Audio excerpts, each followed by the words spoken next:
প্রবাসীরা এককালীন দেশে চলে এলে তাদের যুক্তিসঙ্গত প্রবাসী অবসর ভাতা দিতে হবে। একজন প্রবাসী ছুটিতে দেশে এসে কিংবা প্রবাসে কোনো কারণে মারা গেলে বা কর্মক্ষেত্রে শারীরিক পঙ্গুত্ব বরণ করলে এককালীন তার পরিবারকে 10 লাখ টাকা ক্ষতিপূরণ দিতে হবে।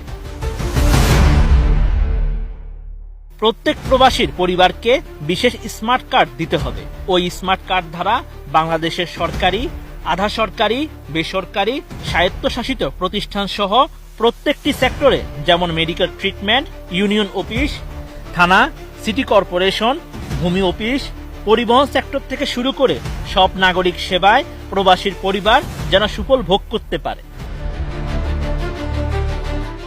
শুধু পাসপোর্ট, ভিসা কপি অথবা আকামা কপি ব্যবহারের মাধ্যমে প্রবাসীকে সহজ শর্তে প্রবাসী কল্যাণ ব্যাংক এবং সরকার নিয়ন্ত্রিত বা মালিকানাধীন অন্য ব্যাংক থেকে বিনা সুদে বা সহজ শর্তে হাউস লোন, ব্যবসায়িক লোন সহ অন্য লোন দিতে হবে।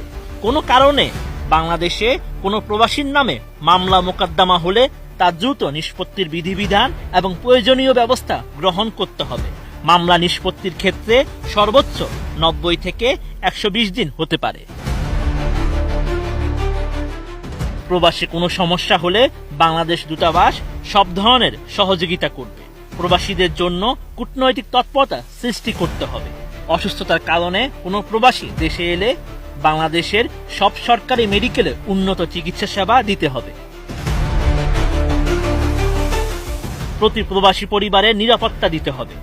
প্রবাসী পরিবারের সামাজিক এবং রাষ্ট্রীয় নিরাপত্তা নিশ্চিত করতে হবে। প্রবাসী পরিবারের সামাজিক অর্থনৈতিক নিরাপত্তা নিশ্চিত করতে রাষ্ট্র বা সরকার উপযুক্ত নীতিমালা গ্রহণ করবে।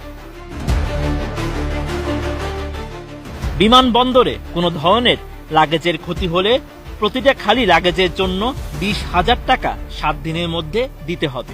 অভিবাসনের ক্ষেত্রে এবং বিদেশ যাত্রায় হয়রানির প্রতিরোধ করতে হবে এবং বিমানবন্দরে জটিলতা নিরসনে প্রয়োজনীয় সংস্কার ও কার্যকরী ব্যবস্থা নিতে হবে।